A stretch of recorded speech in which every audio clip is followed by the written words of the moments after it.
السلام علیکم ورحمۃ اللہ وبرکاتہ۔ کتاب حیات الصحابہ رضی اللہ عنہم، حصہ اول، اللہ تعالیٰ اور اس کے رسول صلی اللہ علیہ وآلہ وسلم کی اطاعت کے بارے میں قرآنی آیات۔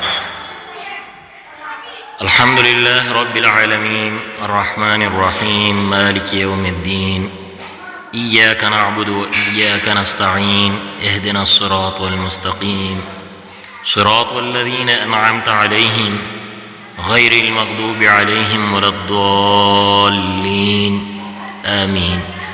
سورہ فاتحہ آیت نمبر 1 تا 7۔ سب تعریف اللہ کے لیے ہے جو پالنے والا سارے جہاں کا، بے حد مہربان نہایت رحم والا ہے، مالک روز جزا کا۔ تیری ہی ہم بندگی کرتے ہیں اور تجھ ہی سے مدد چاہتے ہیں۔ بتلا ہم کو سیدھی راہ ان لوگوں کی جن پر تو نے فضل فرمایا، جن پر نہ تیرا غصہ ہوا اور نہ وہ گمراہ ہوئے۔ سورہ آل عمران 51 نمبر آیت۔ ان اللہ ربی و ربکم فاعبدوہ ھذا صراط مستقیم، بے شک اللہ ہے رب میرا اور رب تمہارا، سو اس کی بندگی کرو، یہی راہ سیدھی ہے۔ قل اننی ہدانی ربی الی صراط مستقیم دینا قیما ملت ابراہیم حنیفا وما کان من المشرکین، قل ان صلاتی ونسکی ومحیای ومماتی للہ رب العالمین لا شریک لہ وبذلک امرت وانا اول المسلمین۔ سورۃ الانعام آیت نمبر 161 تا 164۔ تو کہہ دے مجھ کو سجائی میرے رب نے راہ سیدھی، دین صحیح ملت ابراہیم کی جو ایک ہی طرف کا تھا، اور نہ تھا شرک والوں میں۔